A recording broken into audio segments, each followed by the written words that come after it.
My name is Amy. I'm sitting at the family dinner table, surrounded by the familiar yet unwelcoming atmosphere. The oak chairs, the dim chandelier, and the icy laughter of my sister, Lily, are all as I remembered.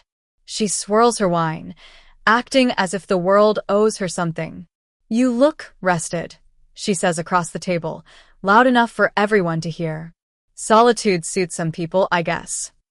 The chuckles that follow are like small knives, but I just smile. Because I'm not alone anymore. There's a soft click as the door behind us opens.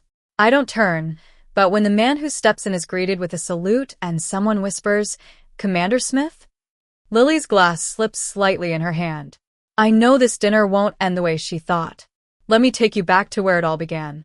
I grew up in a well-to-do family. My parents, Mr. and Mrs. Thompson, were always more focused on appearances. My father was strict and expected us to follow his rules, while my mother was more concerned with social status. Lily, my younger sister by 3 years, was the apple of their eyes. She was beautiful, with long, flowing hair and a charming smile, and she always got what she wanted. I was engaged to Mark, a kind-hearted man. We were planning our wedding, but there were signs.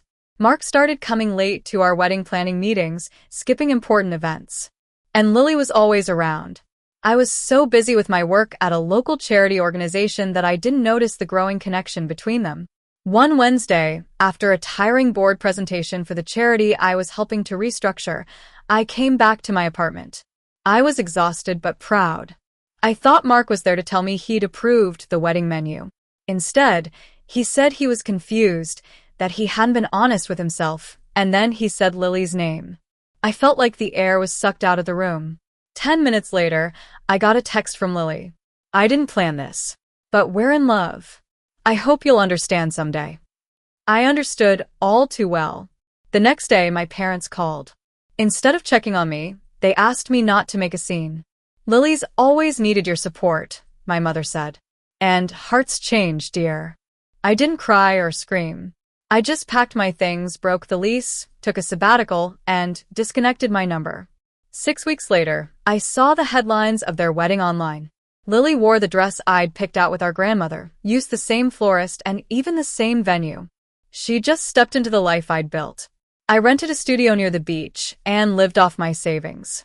I took long walks and spent a lot of time in silence. I felt like I was made of glass, fragile, and about to shatter. But then, on a rainy Tuesday at a community center, I overheard a workshop on helping women who had suffered from domestic abuse. I signed up to volunteer and met Jack. Jack was different. He was a former military commander who now worked on resource coordination for veterans. He wasn't flashy, just a man in a worn-out flannel with kind eyes and purposeful hands. He remembered my name and listened to me when I spoke.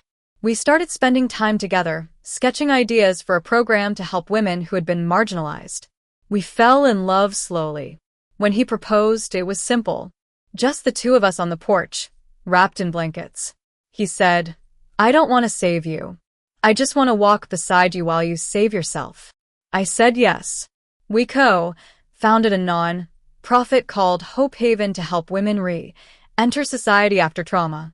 We built it from scratch with grants, state funding, and local partnerships. And for a long time, I didn't say a word to my family. Then a letter came. It was an invitation to my father's 70th birthday dinner. I almost threw it away, but then I saw the guest list. Lily, Mark, Mom, Dad. They didn't know I was married, and they had no idea who Jack was. Jack didn't want to come at first, but when I told him I wanted him there, he agreed. He wore his formal navy blue service coat, minus the medals, but with the insignia of his former command. At the dinner, when Jack walked in and was recognized as Commander Smith, the atmosphere changed. Everyone was shocked. Lily dropped her fork, Mark paled, and my parents sat there, frozen. During the dinner, Lily tried to mock me. "What's it like being a commander's wife?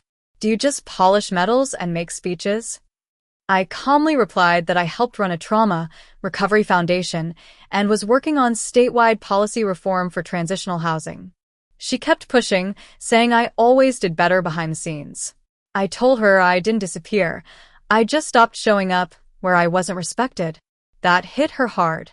Then, a retired general at the table stood up and said he remembered me from a VA roundtable. He told my father he should be proud of what I was doing for veterans and survivors. In the end, we didn't stay for dessert.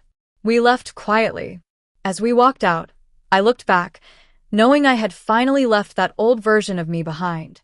I have a new life, a life full of love and purpose, and I don't need their approval anymore.